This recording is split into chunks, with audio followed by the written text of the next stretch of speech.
अस्सलाम वालेकुम my dear second year students. I hope आप सब ठीक ठाक होंगे, खैरियत से होंगे। आज हम बात करेंगे एक इम्पॉर्टेंट सब्जेक्ट आपकी सेकंड ईयर का, that is behaviour science.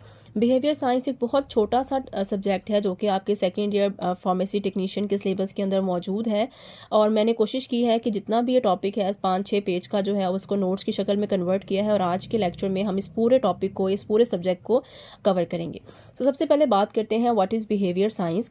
Behaviour science ये है कि आपका आम तौर पर एक इंसान का दूसरे इंसान के साथ जो बिहेवियर टच होता है, जो हमारा एक इंसान का दूसरे इंसान के साथ बिहेव है, उसको जब हम साइंटिफिक लेवल के ऊपर स्टडी करते हैं, that is called behaviour science. Behaviour science जो है वो मेडिकल के स्टूडेंट्स को पढ़ाई जाती है। वो इसलिए पढ़ाई जाती है क्योंकि आपने हर तरह के पेशेंट को डील करना होता है, चाहे आप मेडिकल स्टोर पे खड़े हैं, आप फार्मेसी पे खड़े हैं, या आप कहीं पे पेशेंट के साथ डायरेक्ट कांटेक्ट में है। वहाँ पे आपको हर तरह के पेशेंट के बिहेवियर को बर्दाश्त करना पड़ता है। सम टाइम पेशेंट्स आपके साथ बहुत अच्छा बिहेव भी करते हैं, सम टाइम पेशेंट आपके ऊपर गुस्सा भी कर जाते हैं। सो आपको लोगों की सिचुएशन को समझकर उनके साथ जो है वो बिहेव करना है। इसलिए हर तरह के मेडिकल स्टूडेंट को ये टॉपिक जो है या ये सब्जेक्ट जो है वो पढ़ाया जाता है। So behavior science is the scientific study of human behavior is called behavior science. It use psychology. इसमें आपके पास बेसिकली 3 सब्जेक्ट कंबाइन होते हैं। जब आप बिहेवियर साइंस पढ़ते हैं तो इसमें आप साइकोलॉजी का एक छोटा सा टॉपिक पढ़ते हैं, साथ साथ आप सोशियोलॉजी पढ़ते हैं और आप एंथ्रोपोलॉजी पढ़ते हैं। ये आपसे एमसीक्यू में पूछा जा सकता है कि बिहेवियर साइंस किसके ऊपर मुश्तमिल होती है, तो वो इन तीनों सब्जेक्ट्स के ऊपर मुश्तमिल होती है। पहली चीज़ कि साइकोलॉजी क्या होती है। साइकी का मतलब होता है ब्रेन या इंसान के जो मेंटल प्रॉब्लम्स हैं उनको जब आप डील करते हैं उसको आप कहते हैं साइकोलॉजी। तो स्टडी ऑफ ह्यूमन माइंड, इसमें आप इंसान के माइंड को पढ़ते हैं। आप किसी के साथ थोड़ी देर बैठ जाएं तो आपको उसके सोचने समझने की सलाहियत का आइडिया हो जाता है कि बंदा किस तरह सोचता है, या पॉजिटिव है या नेगेटिव है। तो बेसिकली आप साइकोलॉजी ट्रीट कर रहे हैं उसकी। तो study of human mind and the personality is called the psychology. आप इंसान की पर्सनैलिटी से उसके माइंड को रीड करते हैं कि ये इंसान नेक्स्ट वे में या किसी और सिचुएशन में किस तरह से बिहेव कर सकता है। देन आता है सोशियोलॉजी। सोशल का मतलब होता है समाजी या मिलाप या एक दूसरे के साथ मिलना। सोशियोलॉजी भी एक ऐसा सब्जेक्ट है जिसमें हम इंसानों का एक दूसरे के साथ मिलना, उनका आपस में रिलेशनशिप और उनका आपस में डेली लाइफ में जो इंटरेक्शन होता है उसको डिस्कस करते हैं। हम जितने भी इंसान हैं हम लिखते हैं जी जो इंसान है वो एक सोशल एनिमल है, क्योंकि आपको लोगों के साथ डेली बेसिस पे मिलना पड़ता है। एज अ मेडिकल स्टूडेंट आप बहुत सारे लोगों के साथ इंटरेक्ट करते हैं, दैट इज़ कॉल्ड सोशियोलॉजी। इसमें हम स्टडी करते हैं ह्यूमन का सोशल बिहेवियर, उसके इंसान का बिहेवियर कैसा है, उसका मुख्तलिफ लोगों के साथ कैसा ताल्लुक है, और वो लोगों के साथ एवरीडे लाइफ में कैसे इंटरेक्ट करता है। आप अच्छा इंटरेक्ट करते हैं, आप बुरा इंटरेक्ट करते हैं, दैट इज़ कॉल्ड सोशियोलॉजी। और उसके बाद आपके पास आता है एंथ्रोपोलॉजी।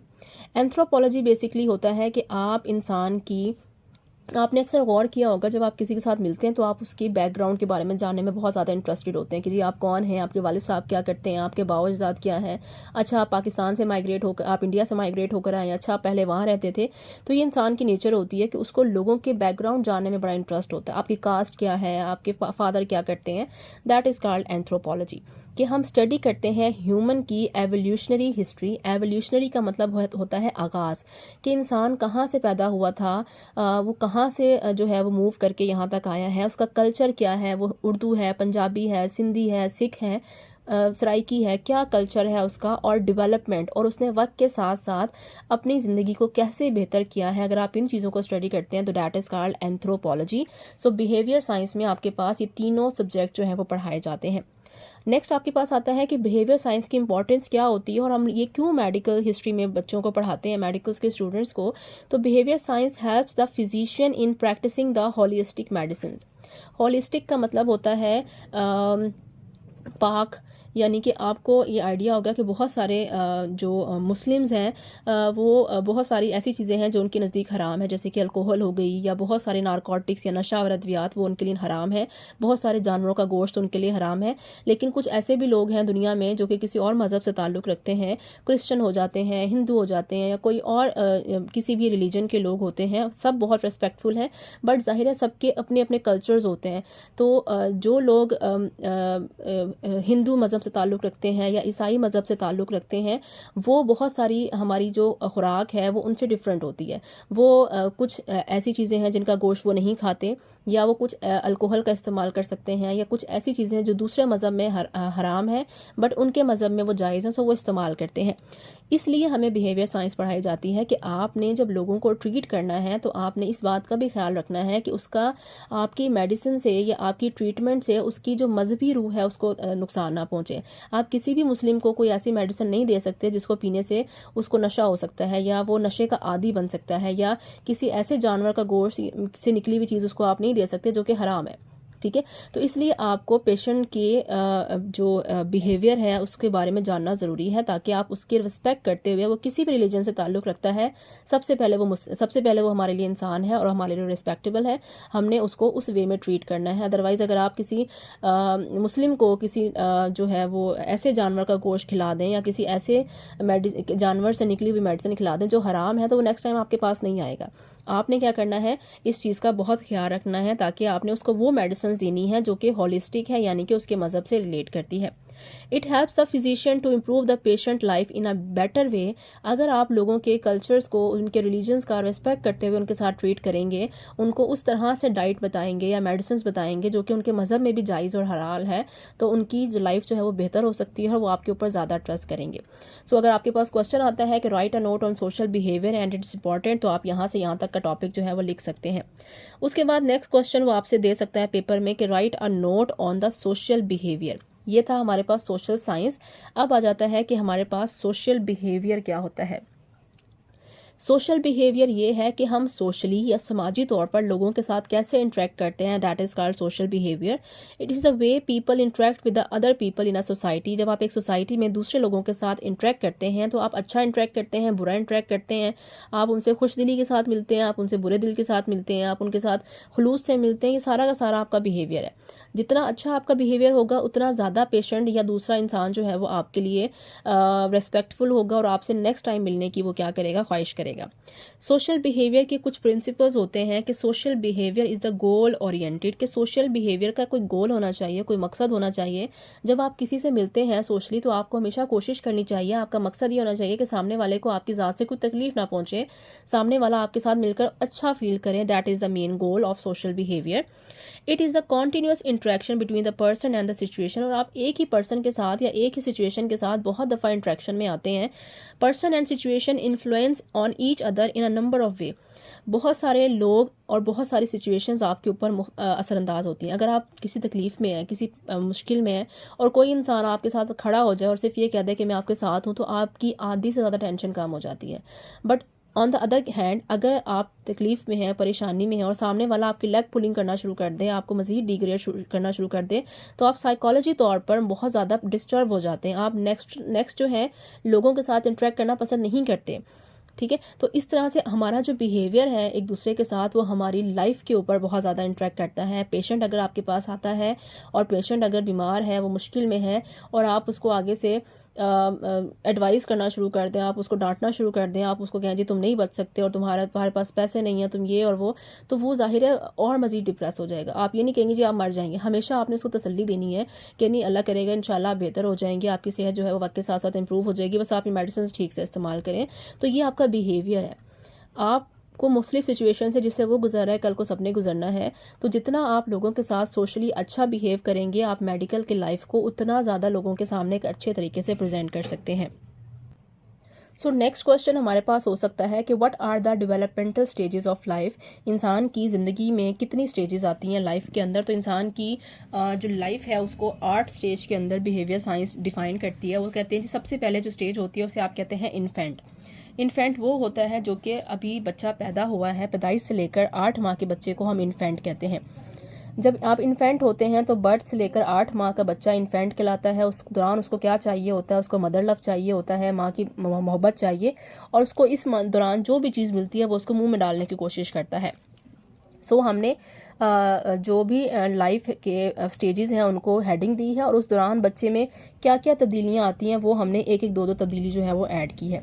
फिर उसके बाद जब वो 8 माह से ऊपर का होता है तो उसको हम कहते हैं अर्ली चाइल्डहुड, यानी कि अभी उसका बचपन जो है वो स्टार्ट हुआ है।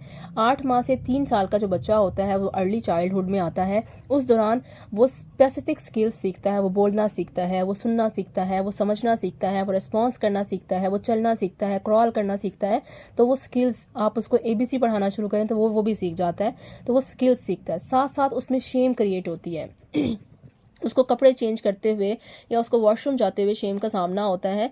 तो इस तरह की चीज़ें उसके अंदर फील होना शुरू हो जाती हैं। फिर उसके बाद आ जाती है जब वो 3 से 5 साल का होता है तो वो उसकी खेलने कूदने की उम्र होती है, उसको हम कहते हैं प्ले एज। उसमें वो खेलना शुरू करता है, छोटा मोटा वो काम करना शुरू करता है। काम से मुराद है वो अगर फीमेल है तो बच्ची है तो वो किचन में थोड़ा बहुत आपकी मदद करना शुरू करती है, रोटी बनाना या इस तरह के दूसरे काम करना शुरू करता है। लड़का है तो वो आपके साथ जो भी आप घर में काम कर रहे होते हैं, आपका जो भी काम है वो उसके साथ आपके साथ पार्टिसिपेट जो है वो करना शुरू करता है। फिर आ जाती है उनकी स्कूल की एज। 6 से 12 साल का जो एज है उसको हम कहते हैं स्कूल एज। यहाँ पे जब वो स्कूल में जाता है तो अब उसकी चीज़ें चेंज हो रही हैं। अब वो कंपटीशन में आता है कि मैंने फर्स्ट पोजीशन लेनी है, मैंने तकरीर में फर्स्ट आना है, मैं अच्छा लगना चाहिए, मेरी यूनिफॉर्म पे मुझे प्राइज़ मिलना चाहिए, तो वो कंपटीशन में आता है। उसकी लर्निंग स्किल्स इस एज में बेहतर होती हैं। इसलिए इस्लाम में भी है कि जब बच्चा जो है 7 साल का हो जाए तब आपको उसको नमाज सिखानी चाहिए। उससे पहले आप उस पर नमाज के ऊपर सख्ती जो है वो नहीं कर सकते, क्योंकि ये वो एज है जिसमें उसकी लर्निंग इम्प्रूव होती है। उसके बाद उसमें जो है वो कॉम्प्लेक्स का शिकार भी होती है। ज़ाहिर है जब वो कॉलेज में स्कूल में जाता है तो वहाँ पर कुछ अच्छे बच्चे भी होते हैं, कुछ अमीर बच्चे भी होते हैं। किसी का बैग अच्छा है, किसी की ज्योमेट्री अच्छी है, तो उसको देख के बच्चे को कॉम्प्लेक्स भी होता है कि उसके पास ये है और मेरे पास ये है। इससे जो पहले वाली एज है उसमें कॉम्प्लेक्स जो है वो क्रिएट नहीं होता। देन आ जाती है एडोलिसेंस। एडोलिसेंस वो है जब बलोगत आती है, यानी कि आप बड़े होना शुरू होते हैं। तो 12 से जो 18 साल की जो एज है इसको आप एडोलिसेंस कहते हैं। इसमें वो सोचता है कि मुझे बेसिकली करना क्या है, कि मुझे बड़े होकर क्या बनना है, मुझे डॉक्टर बनना है, इंजीनियर बनना है, और वो अपनी आइडेंटिटी जानना चाहता है कि मैं कौन हूँ, मैं क्या करना चाहता हूँ, मेरा एम क्या है लाइफ में। इस एज में उसको इस चीज़ के बारे में समझ आती है। उससे पहले वो बचपने में होता है, उसको इस चीज़ की समझ नहीं होती। देन आता है यंग एडल्टहुड। 18 से 35 साल का जो बंदा होता है वो यंग होता है और एडल्ट होता है, यानी कि उसकी जो लाइफ है उसमें बहुत सारी चेंजेस आती हैं। फॉर एग्जांपल उस दौरान उसको मोहब्बत हो सकती है, उसकी शादी हो सकती है, उसको जॉब मिल सकती है, जॉब लॉस भी हो सकती है, उसको जॉब से रिलेटेड बहुत सारे मसाइल होते हैं, उसको लेग पुलिंग का सामना करना पड़ता है। जिस जगह वो काम कर रहा है वहाँ पे बहुत सारे लोग होते हैं जो उसको पीछे धकेलना चाहते हैं, और साथ साथ उसकी मैनेजमेंट स्किल्स भी आती हैं। इस दौरान वो सीखता है जी ज़िंदगी को कैसे मैनेज करना है, कम जॉब में कम पैसों में कैसे घर चलाना है, बीवी के मसाइल हैं, अगर शोहर के मसाइल हैं तो उनको हमने कैसे डील करना है। यंग एडल्टहुड के बाद हमारे पास आता है मिडिल एडल्टहुड, जो कि 35 से 55 साल की एज होती है, उसको हम मिडिल एडल्टहुड कहते हैं। इसमें आप स्टेबल होते हैं, फाइनेंशियली स्टेबल होते हैं, औलाद हो जाती है, वो कुछ ना कुछ करने के काबिल हो जाती है, और आप कोई क्रिएटिव वर्क करते हैं, यानी कि आप अपनी जॉब के मसाइल से निकल कर, शादी के मसाइल से निकल कर, लव के मसाइल से निकल कर आप कुछ क्रिएटिव करना चाहते हैं, कोई NGO में काम करना चाहते हैं, कुछ लोगों की खिदमत करना चाहते हैं, कोई किसी भी तरह से आप कुछ ना कुछ क्रिएटिव करते हैं घर बैठ के। देन आता है लेट एडल्टहुड। लेट एडल्टहुड वो है जो सबसे आखिरी स्टेज है, जिसको आप कहते हैं 55 साल से लेकर जब तक आप जिंदा रहते हैं, 80 90 100 जितने साल भी ज़िंदगी है उसको हम कहते हैं late adulthood. Rest in peace, यानी कि मरने तक का जो टाइम होता है उसे लेट एडल्टहुड। इसमें आप में दनाई ज़्यादा आती है, आप जिस मज़हब से ताल्लुक़ रखते हैं, आप मज़हब के बारे में ज़्यादा जो है वो आप कह सकते हैं बहुत ज़्यादा मज़हब के बारे में डीप हो जाते हैं, बहुत ज़्यादा आप मज़हब के साथ टच में आ जाते हैं, और आपको बहुत सारे हेल्थ इश्यूज़ का भी सामना करना पड़ता है। ठीक है जी। उसके बाद ये बड़ा इंपॉर्टेंट क्वेश्चन है आपका बिहेवियर के हवाले से। देन हमारे पास आता है वो कौन कौन से फैक्टर्स हैं जो कि इफ़ेक्ट करते हैं हमारे बिहेवियर के ऊपर। ये भी आपका इंपॉर्टेंट क्वेश्चन है कि वो कौन कौन से फैक्टर्स हैं जो कि हमारे बिहेवियर के ऊपर अफेक्ट करते हैं। तो कुछ फैक्टर्स जो आपकी बुक के अंदर लिखे हैं, मैंने उसको यहाँ पर लिखने की कोशिश की है। तो सबसे पहला फैक्टर जो कि हमारे बिहेवियर पर इफेक्ट करता है वो है सोशल इन्फ्लुएंस। सोशल इन्फ्लुएंस से मुराद है कि एक इंसान का दूसरे इंसान के साथ जो बिहेवियर है, अगर कोई आपके साथ अच्छा बिहेव करेगा तो डेफिनेटली आप उसके साथ अच्छा बिहेव करेंगे। अगर कोई आपके साथ बुरा बिहेव करेगा तो आप बदले में बेशक उसके साथ बुरा बिहेव नहीं करेंगे, बट आप उतना अच्छा भी बिहेव नहीं कर सकते जितना आप पहले वाले बंदे के साथ कर रहे थे। तो हमारे बिहेवियर के ऊपर बहुत सारी चीज़ें इफेक्ट करती हैं। तो सोशल फैक्टर जो है वो बड़ा इंपॉर्टेंट है। Social influence occur when someone emotions और behaviours are affected by the other. अगर कोई आपकी इंसल्ट करे, आपके साथ बुरा बिहेव करे, तो इसकी वजह से आपके बिहेवियर में भी बहुत सारी तब्दीलियां जो हैं उस बंदे के साथ वाक़या होती हैं। नेक्स्ट आता है heredity and the cultural influence. हमारे बिहेवियर के ऊपर हमारी जो हेरिडिटी का मतलब होता है हमारे आबा अजदाद, हमारा जो बैकग्राउंड है वो बड़ा इफेक्ट करता है। जो लोग ख़ानदानी होते हैं वो हर बंदे के साथ बहुत अच्छा बिहेव करते हैं। अगर आपके आबा अजदाद या पुराने वक्त से लोग जो हैं वो अपने लोगों के साथ अच्छा बिहेव नहीं करते, उनकी रिस्पेक्ट नहीं करते, तो आपकी जो न्यू जनरेशन है वो भी उनकी रिस्पेक्ट नहीं करेगी। तो विरासती तौर पर भी ये चीज़ें ट्रांसफ़र होती हैं और कल्चरल तौर पर भी ये चीज़ें ट्रांसफ़र होती हैं। कल्चर ये है कि हमारा कल्चर ये होता है कि हमारे घर में अगर कोई मेहमान आता है तो हम बहुत इज्जत करते हैं, आप उनको बिठाते हैं, आप अपने सब काम छोड़ के आप उनको टाइम देते हैं, उनके लिए खाना बनाते हैं, उनके लिए चीज़ें अरेंज करते हैं। तो ये हमारा कल्चर है जो कि हमारा बिहेवियर शो करता है। और हमने ये कल्चर कहाँ से सीखा है? अपने आबा अजदाद से सीखा है, यानी कि हमारी विरासत के अंदर, हमारी जीन्स के अंदर ये चीज़ें थी, हमने अपने बड़ों को ये काम करते देखा है, लिहाजा हमने वो चीज़ें अडॉप्ट की हैं। So culture wise humans are different from animals. जानवर और इंसान में फ़र्क भी यही है कि उनमें कल्चर है, जानवरों में कल्चर नहीं होता। जानवर मेहमान नवाज नहीं है, जानवरों में एक दूसरे के लिए वो रिस्पेक्ट नहीं है जो कि इंसानों के अंदर है। आवर ड्रेसिंग सेंस, हमारा जो पहनावा है, हमारा खाने पीने का तरीका है, हमारा लिविंग स्टाइल जो है वो जानवरों से डिफरेंट होता है। So we have different behaviour than animals. Animals जो हैं वो वाइल्ड ज़्यादा होते हैं, जबकि इंसानों को क्या कहा जाता है? अशरफुल मखलूक़ात कहा जाता है। लिहाजा आपको एक दूसरे के साथ प्यार मोहब्बत से रहना चाहिए। That is our behaviour to others. Culture of marriage in our society also effect our behaviour. हमारा जो मैरिज का कल्चर है सोसाइटी में, मैं मज़हब की बात नहीं कर रही, मैं माशरे की बात कर रही हूँ। माशरे में जो हमारा मैरिज का कॉन्सेप्ट है वो भी हमारे बिहेवियर पे इफेक्ट करता है। अगर आप गौर करें तो माशरे में शादी का जो कॉन्सेप्ट है, मज़हब में शादी का कॉन्सेप्ट है कि वो जल्दी होनी चाहिए और उसके लिए आपको प्रॉपर जॉब की ज़रूरत नहीं है। बट हमारा माशरे का कंसेप्ट ये है कि शादी आपको उस वक्त करनी चाहिए जब आप स्टेबल हों, जिसकी वजह से बहुत सारे लोग जो है वो गलत कामों की तरफ मूव करते हैं, इलीगल वेज जो हैं वो इस्तेमाल करते हैं। तो इसकी वजह से हमारा बिहेवियर लोगों के साथ बहुत चेंज हो जाता है। सो यहाँ पे मेंशन किया गया है कि हमारी सोसाइटी में जॉब के लिए अर्निंग बहुत ज़रूरी है मैरिज के लिए, जिसकी वजह से जब तक आपकी अर्निंग नहीं होगी, आपकी जॉब नहीं होगी, आपकी शादी नहीं हो सकती। और उसकी वजह से भी बहुत सारे लोग जिनकी बहुत ज़्यादा एज में शादी नहीं होती, वो उनका बिहेवियर या उनका एटीट्यूड जो है वो दूसरे लोगों के साथ बहुत ज़्यादा ख़राब रहना शुरू हो जाता है। इसके अलावा sexual relationship in Muslims is हराम इन इस्लाम बिफोर निकाह।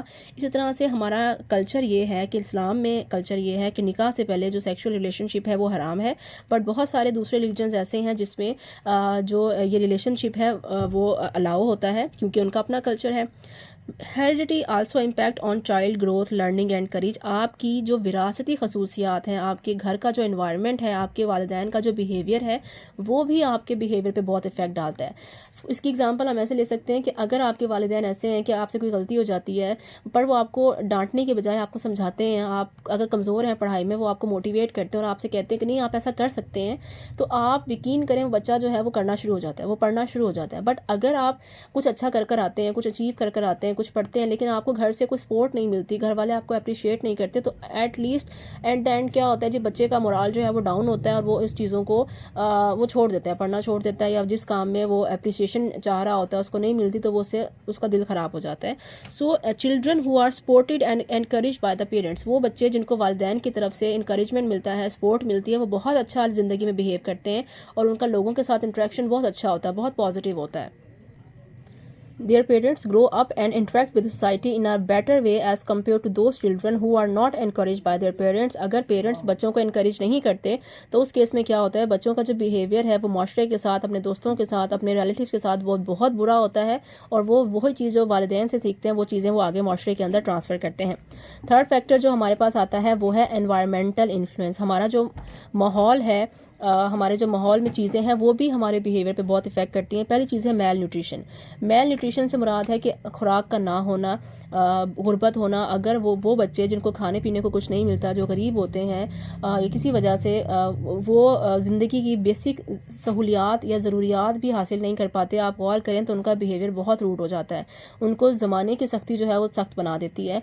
तो जो लोग मेल न्यूट्रिशन का शिकार होते हैं, जिसकी वजह से लोग रूड हो जाते हैं और वो साइकोलॉजिकल तौर पर भी डिस्टर्ब होते हैं, वो उतना अच्छा माशरे के अंदर रोल प्ले नहीं कर सकते जितना कि वो लोग प्ले कर सकते हैं जिनको ज़रूरियात ज़िंदगी आसानी से मुहैया है। साथ साथ नॉइज़, अगर आप किसी ऐसी जगह पे रहते हैं जहाँ पे बहुत शोर शराबा होता है तो इसकी वजह से आप एंग्जाइटी का शिकार होते हैं, यानी कि आपके सर में दर्द होना शुरू हो जाता है और आपको गुस्से के मसाइल जो हैं वो ज़्यादा देखने में आते हैं। वो लोग जो कि नारकोटिक्स का इस्तेमाल करते हैं, यानी कि नशा और अद्वियात का इस्तेमाल करते हैं, उनको क्या हो जाता है, वो गलत काम करते हैं, वो बैड सोशल इंटरेक्ट करते हैं और लोगों के साथ बात करना, उनके साथ इंटरेक्ट करना पसंद नहीं करते, या वो और दूसरे इलीगल काम के अंदर जो है वो पड़ जाते हैं। सो हमारा एनवायरनमेंट भी हमारे बिहेवियर पर बहुत इफेक्ट करता है। अगर हमारा खुराक अच्छी होगी तो हम रूड नहीं होंगे, शोर नहीं होगा तो हम रिलैक्स रहेंगे। अगर हम नारकोटिक्स या नशा और अद्वियात का इस्तेमाल नहीं करेंगे तो हमारा सोशल लोगों के साथ या सोशली हमारा रिलेशनशिप जो है वो अच्छा होगा।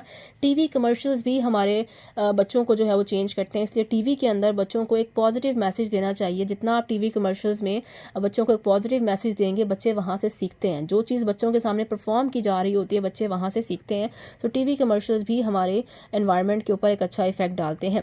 अगर आप टीवी पे ये दिखाएंगे जी बड़ों की रिस्पेक्ट नहीं करनी या वालिदैन के साथ बदतमीज़ी करनी या शोर शराबा करना, तो बच्चे उन चीज़ों को अडॉप्ट करते हैं।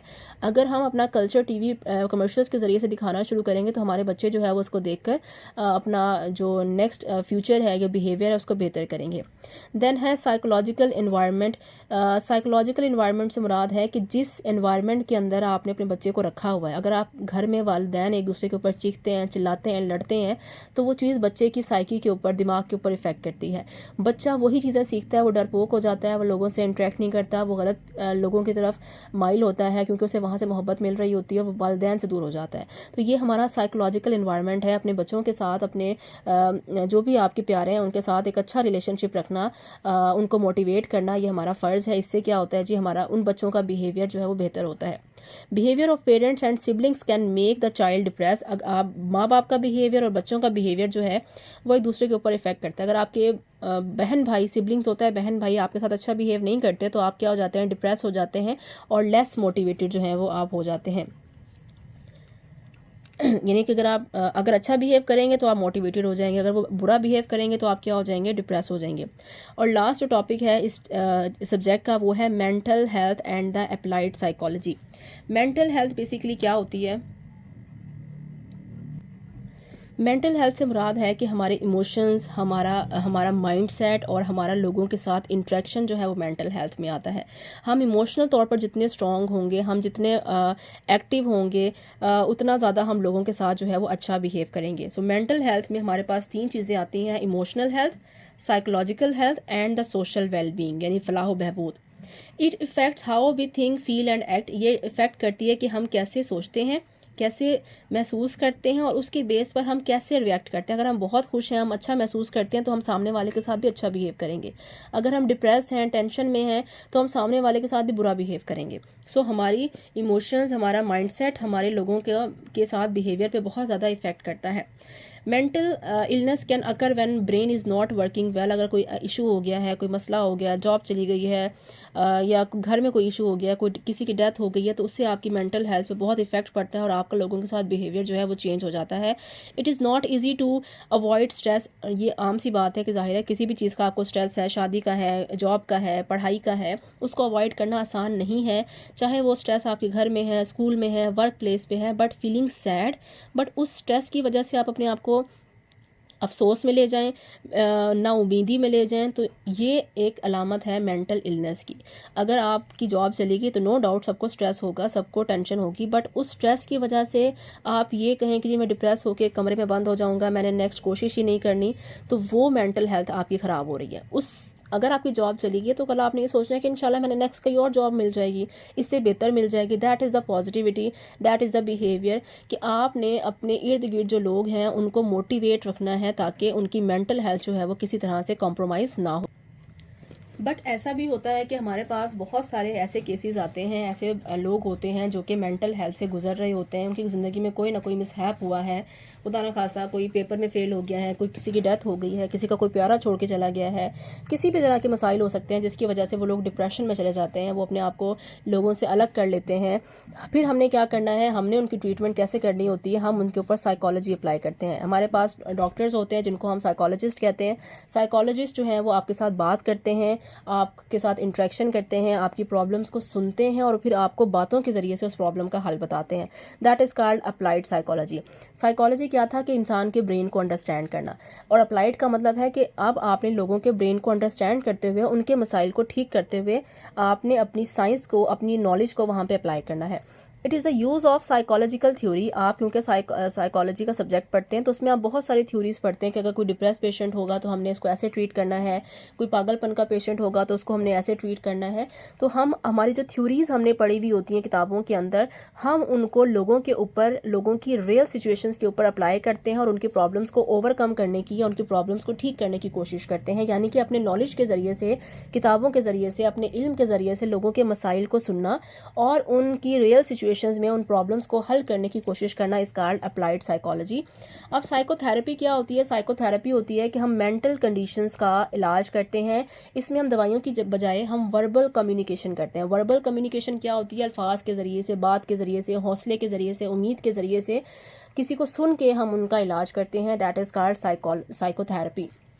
तो आपने याद रखनी है एमसीक्यू के हवाले से कि साइकोथेरेपी में दवाइयों का इस्तेमाल कम है, बट इसमें लोगों के साथ जो इंटरेक्शन है वो आपको ज़्यादा करना पड़ता है। अगर आप किसी साइकोलॉजिस्ट के पास जाएंगे तो आपकी उनके साथ 1-1 घंटे की मीटिंग होती है। वो 1 घंटा आपके साथ बातें करते हैं, आपसे सुनना चाहते हैं कि आपके साथ बेसिकली मकसद क्या है, मसला क्या है। फिर वो आपके मसाइल को सुनते हैं, आपकी प्रॉब्लम्स को सुनते हैं, उसके हिसाब से फिर वो आपको ट्रीट करते हैं। इसमें दवाइयों का इंट्रैक्शन कम होता है, बट आपका जो सामने इंट्रैक्शन है वो जो है वो ज़्यादा होता है। It is also called talk therapy. इसको हम कहते हैं बातों के ज़रिए से इलाज करना। Psychotherapy is provided by the professionals called the clinical psychologist. और ये कोई आम बंदा नहीं कर सकता, इसके लिए आपको साइकोलॉजिस्ट होना ज़रूरी है। यानी कि ये बाकायदा तालीम होती है, FSC के बाद 4 साल की डिग्री होती है जिसको आप साइकोलॉजिस्ट कहते हैं, और वो जो है इनका इलाज करते हैं। How psychotherapy help the people. Psychotherapy के ज़रिए से हम कैसे लोगों को मदद कर सकते हैं? साइकोथेरेपी लोगों को मदद करती है to recover the player in the life. अगर वो किसी मुश्किल में चले गए हैं, वो डिप्रेस हो गए हैं, तो वापस अपनी ज़िंदगी के अंदर वो खुशी ला सकते हैं। To learn the problem solving technique. देखिए, ज़िंदगी में कोई भी मसला ऐसा नहीं है जिसको आप हल नहीं कर सकते हैं, बट ट्रिक आनी चाहिए, कोई आपको समझाने वाला होना चाहिए जिसकी बात आपको समझ आए और उसकी वजह से आप जो है वापस मोटिवेट होकर उस मसले को हल करें। तो साइकोथेरेपी आपको मदद करती है कि किस तरह से आप प्रॉब्लम को सॉल्व कर सकते हैं, आप अपनी लाइफ की प्रॉब्लम्स को अंडरस्टैंड करें। देखें, डेथ इन द फैमिली एक नॉर्मल इशू है, जो दुनिया में आया है उसने जाना है, लोगों को ये बात समझानी ही पड़ती है। अगर किसी का कोई प्यारा चला जाए तो वो डिप्रेशन में जा सकता है, बट उसको इस चीज़ को समझाना कि ये एक नेचुरल इशू है, ये सबके साथ होना है, जो उसके साथ हुआ है वो कल हमारे साथ भी होना है।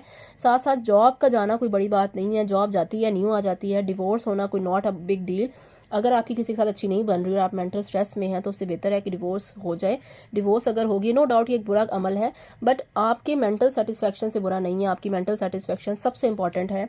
Then understand the behaviour of people and learning that how to modify them. आप साइकोलॉजी के ज़रिए से, आप फॉर एग्जांपल आपके घर का एनवायरनमेंट ऐसा है कि आपके पेरेंट्स के साथ अच्छी नहीं बन रही, तो जिसकी वजह से आप डिप्रेस रहते हैं, तो फिर साइकोलॉजी आपको बताती है कि किस तरह से आप अपने लोगों को के साथ अच्छी तरह से पेश आ सकते हैं, उनके बिहेवियर को आप बेहतर कर सकते हैं। Therapy can be given in a variety of formats. Therapy आप मुख्तलिफ तरीक़ों से दे सकते हैं। थेरेपी में मुख्तलिफ तरीके होते हैं, 4 तरीके आपकी बुक के अंदर बताए गए हैं। पहला है इंडिविजुअल। इंडिविजुअल का मतलब है जिस बंदे को मसला है वो और साइकोलॉजिस्ट आपस में बैठते हैं, आपस में एक दूसरे से डिस्कस करते हैं। इंडिविजुअल बताता है जी मुझे ये मसला है, और साइकोलॉजिस्ट क्या करता है उसके मुताबिक उसको आंसर करता है।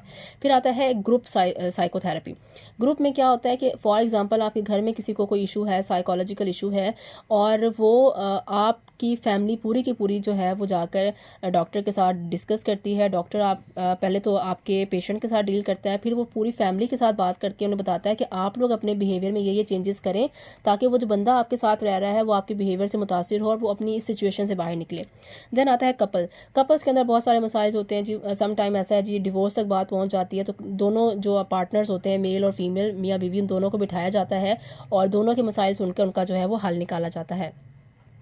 नेक्स्ट आता है आपके पास फैमिली, जो कि मैंने पहले बताया है। ग्रुप में आप किसी दोस्त की एग्जांपल ले सकते हैं कि आपके ग्रुप में कोई दोस्त किसी दोस्त को कोई साइकोलॉजिकल इशू है, तो आप पूरे ग्रुप के जो लोग हैं वो मिलकर जो है वो उसको ठीक करने की कोशिश करते हैं साइकोलॉजी की मदद से।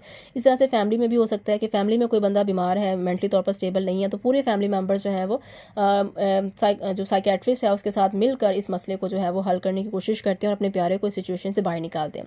आई होप आपको ये लेक्चर पसंद आया होगा, आपने कुछ ना कुछ ज़रूर सीखा होगा। अगर वीडियो पसंद आई है तो please like this video and subscribe my channel. कोई भी क्वेश्चन है तो आप मुझसे ज़रूर पूछ सकते हैं। Thank you so much. अल्लाह हाफ़िज़।